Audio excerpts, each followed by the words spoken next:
The other evening, me and Ian, we were doing our latest episode of the Blade Runner in Character podcast, link in the description below. And after the recording, we were just having a natter, and as very often happens, we started talking about our various modelling projects.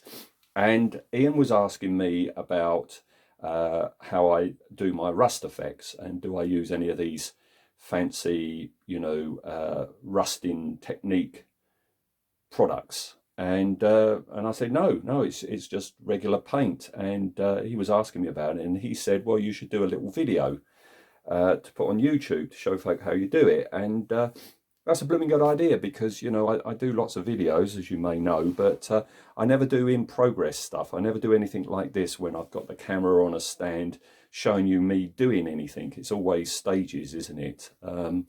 So I thought, no, why not? So here we go. This is just a little tutorial about how I do my rust effect. And as I say, it's done very simply, just with regular paints. So for this demonstration, what I've done is I've got a Tamiya tank wheel, which I've hot glued to a bit of foam board and sprayed it in car grey primer. This will be the base coat. So this is how I go about it. So the first step is a brown that I use is, find the label, from Games Workshop, Citadel, get in focus, can you see that? XV86, all right, which is a brown, a base brown. I've never actually painted anything in this brown. I only ever buy this paint for the rust, and I found this is a really, really good basis for anything rusty. So what I do is I get my brown out. I've got my little piece that I'm going to do. I'm going to make the wheel rusty and maybe have a few rusty bits around it. All right, so what I do is I get the paint, I get the piece, I get an old paintbrush. It can be an old knackered paintbrush like this one, because what I don't want is smooth lines. What I want is everything to be all, organic and bitty and random. All right, so first pass, what I do is, let me get this next thing in. This is all on the cheap. I do all my stuff on the cheap. I'm not professional at all. We have quite a lot of takeaways delivered, Chinese takeaways delivered. And I always keep the containers, because the containers are good for containing things. But these lids, they're meant to be disposable, but they're brilliant pallets. All right, I always use that. That's my palette. So I've never really painted anything while looking over the top of a camera like this, so this is going to be a bit awkward. I'm not sitting down either, because I wouldn't be able to see the camera. So all right, so let's have a go. So what I do is I load my brush up with a great big blob. That should be enough. I can close that up now, get it down there like that. Then crucially, first stage, lots of water. So I pretty much wash the brush out, and then I just keep going from the brush loaded with water to make this really, really runny. All right, really runny. I don't know how runny until I put it on the piece. So I'm going to start putting it on the piece. Yeah, that's fine.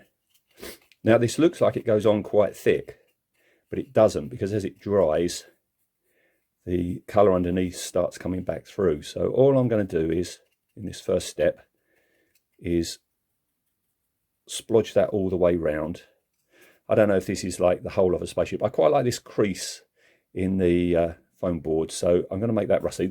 Oh, by the way, that's not a rivet, that's a blob of hot glue. So that and that I'm going to make rusty as well. So what I do, because this is an old brush, I can splodge it down like so, and we'll get him all over there. All right, so that's that. I can get rid of the brush, and then sometimes I'll just leave it, but other times I'll dab some off. So I get a bit of toilet tissue or kitchen roll. This is far too thick there, so I'm going to dab that off, but not all. I quite like that bit there. Very often when I'm doing rust effects or any sort of like weathering, I do this and it gives me an idea where to go. All right, so on that one, he's around there, but I don't like the way that's quite uniform around there, so I'm going to just take some of that off. All right, quite, yeah, I like that. That's going to be the strongest part in that crack. This, is it all right? No, I'm just going to take a bit off, just there. Sorry about the runny nose. Yeah, so that's step one, and I'll come back when that's dry. Okay, with that dry, again, with the old brush, what I then do is just use this neat, not much, neat out of the tub, get most of it off. This is why it's an old brush, because you're going to knacker it, just so you get that sort of amount left. And then what I'm going to do is, in the areas that I think that the brush should be stronger, I'm going to dab a bit on there as well. Yeah, this is looking a bit bare as well, so I'm going to put a bit down there as well. And then just some stronger amounts all the way around, like that. So that, can you see that? That brown is really strong now in some places. This kills your paintbrushes. I get through an awful lot of paintbrushes doing all my weathering things for, you know, various projects and rusty bots. So I'm going to leave it like that and wait until that bit's dried up. Can't talk today. Looking at it, I really, at the first stage, should have dabbed some of it off. You don't have an awful lot of the grey come through. That watery stage, I should have dabbed some off, and you dab some off if you want the original colour to come through, but it don't matter. This is just going to be a very rusty piece. Okay, so that's all dry, and we're going to introduce our second colour, which is a very bright garish colour, and it's Citadel's Troll Slayer Orange. So what I do now, same as the last stage, just get some on the brush. Oh, that's too much. All right. This is sort of like a dry brushing. You get an awful lot of it off your brush, but it's a bit more crude than that. That's the sort of, you can't see that, can you? Let me do it where you can actually see it. I'm just dabbing it until I get most of it off. You see the patterning. That's not orderly, and that's what I'm after. So what I'm going to do now, and this is going to look terrible, but I'm going to put the bright orange in the areas that I think the thickest rush should be. So I'm going to be putting some down in there. See, looks horrible. And that bit's got a lot of the neat brown.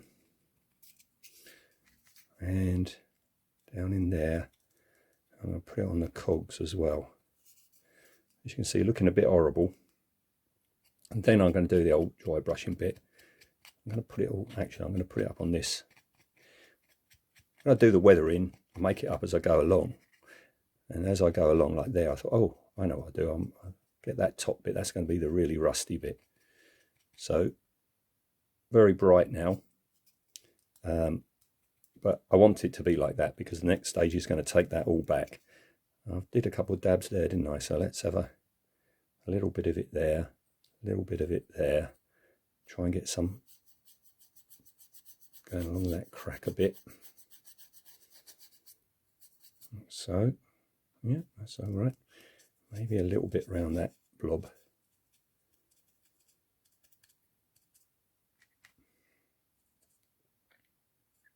That's really bright, but that's okay. That's all right. I'm just going to get this top bit really, really bright.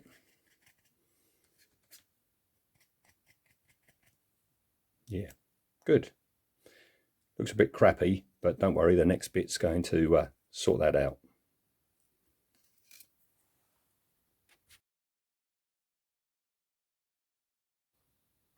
Right, third colour is a technical paint by Games Workshop called Typhus Corrosion, which is a wonderful paint with bits in, is the best way to describe it. Horrible, rusty, mucky bits in it, all right? And it's a wonderful paint, and I use it a lot, but I I don't very often use it neat because it is quite a thick, gloopy muck that you're painting on it, which is great if you want to texture something, but if you want colours to show through, it ain't going to work too well. So what I'm going to do now is, again with the same brush, I'm just going to get some, splodge it on my palette. See, that's quite thick, but you see, can you see that? You spread it out, it does go thin, but I want it to go thinner. So what I'm doing in this bit, that bit I'm leaving neat for the moment. In this bit, I'm thinning it right down. And I'm going to pretty much, I think, with this, I'm going to go all the way over, like so. All right. Like that, which is nice. Then, I never use a cotton bud or anything like that. Cotton buds are too smooth. The idea is you get a bit of toilet paper or kitchen roll and you scrunch it up and make sure you use the raggedy edge, something like that, all right? Because then when you're dabbing it off, you're not dabbing it off uniformly. This is the whole point of making it look organic, all right? So I've got an awful lot of it off there. Then what I'm going to do, more of the watered down version. I'm going to put him on there. That's too runny. I can see that straight away. All right, I'm going to put some over that blob, like so. A bit too runny. All this is a bit too runny. So I'm going to put it on. Let's see. That's better. I want a big thick blob just there. That's what I'm after, just there. And also up on there, down there, those two areas where the orange were. All right, then what I'm going to do, I get a decent brush now, but I'm going to just put it down that crack,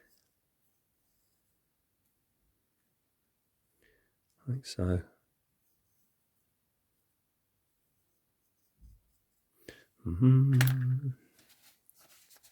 Dabbing. Oh, I'm quite liking that. That's good. Like I say, when you use paint that's all watered down like this, it is really random and you really don't know how it's going to look. All right, put some on that one as well. That one there, still need more there.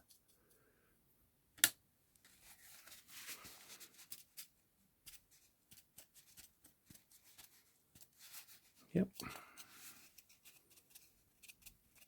This one's growing a lot more than I thought it would. All right, that's all right, it's not a problem. I'm going to make that area a bit rustier than I initially thought. When I first started out, I was going to just have a bit of rust around the base of the blob. But actually, this is going to be far more substantial now. I'm liking the orange, how that's shining through here. I'm going to fill this in a bit. How's that looking? That's okay. That's all right. It's okay. The thing about doing rust is if you think you've gone a bit heavy-handed with it, well, this is a multi-layered technique. All right. So, all right. That's like that, that's like that, that's like that. Okay, I'm going to let that dry and see what it looks like. Okay, looking at it now, now it's dried up. That's all right. This little bit here, though, is still a bit too bright for me.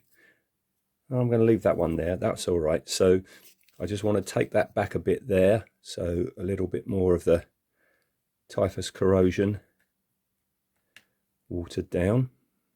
It's a bit too watery. A bit more, that's better. So just dab that on there, like so. That's fine. In fact, I'm going to put just a little bit on there, maybe a little bit on there. Okay, good. The grey though is looking a bit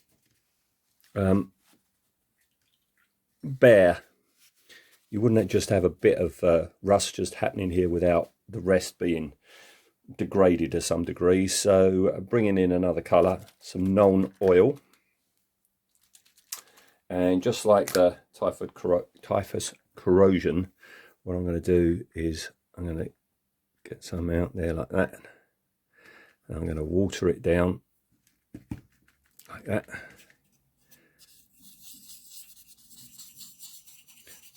I don't like things looking too neat.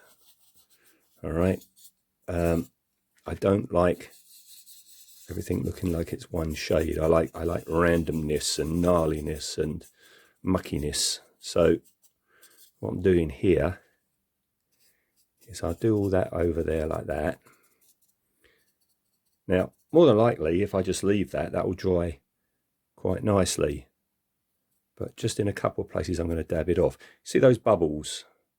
They'll dry and give us a nice bit of interesting detail. But I just want to dab a little bit off because I just want to show the difference of if you do that and if you don't. So this corner down here, I'm just going to mottle it a bit like that.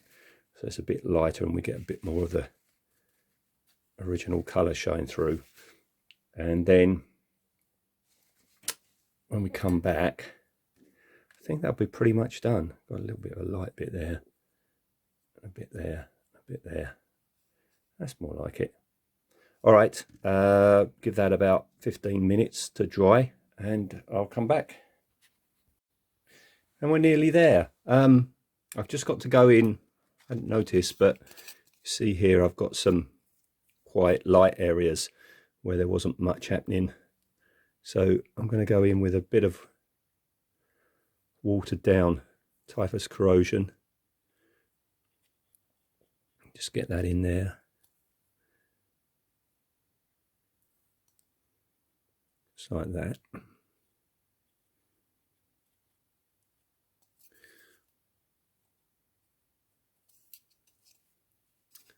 Yeah, I don't like the way that's just blobbed. Try to streak that off. Yep, that's fine. That's good.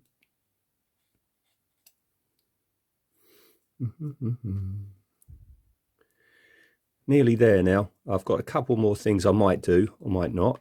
And the thing with this technique is you can just keep going and going until you reach a point where you are totally happy with it. I could build it up darker and darker down in this area that I'm doing now and have it really almost black.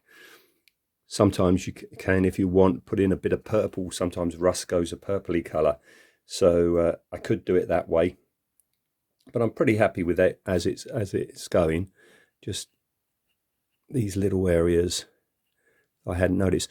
As I say, I'm not used to painting like this, and normally I'd be turning the model around at eye level, but bending over like this is a bit weird, and I'm missing stuff. So, as I say, I could go darker and darker on it if I wanted to, but I'm not going to. So that's that bit. As you can see, the known oil has dried quite nicely, actually. I'm glad I didn't dab too much off. You see, this is the area where I've dabbed it off, and it's, so I bumped the camera. This area is quite clean now compared to the rest. It's much better to just, if you swish it around while it's wet, you get all these little bubble effects, and then they dry really, really naturally, and giving you this like mottling effect. All right. Now, what I can do, and I might do, but it might look a bit rubbish, but I'm going to try it. This area here, where I've got lots of darkness, I can, if I wanted to, go in with a cocktail stick and a little bit of the orange and just put little marks like so on it, you see, to just get a bit more colour in there if things are a bit dark. But I quite like how dark this is all looking. All right, so we're nearly done. There's one other thing that I'm going to do, and I do it quite often because, you know, hey, it's rusty, therefore it's got wet. So Very often, just to pull everything together, I've got just down here on this little temporary palette some Vallejo gloss varnish, and sometimes I'll go in and just paint that on and make it look wet. All right, just wait for the cloudiness for that to go, and then you'll hopefully have an idea of it. A little bit on there. Just hoping the light will just catch it a bit and just break things up a little bit. You know, this little bit here is very dark. I could have gone in with a bit of orange there, but I'm just going to make that look a bit wet.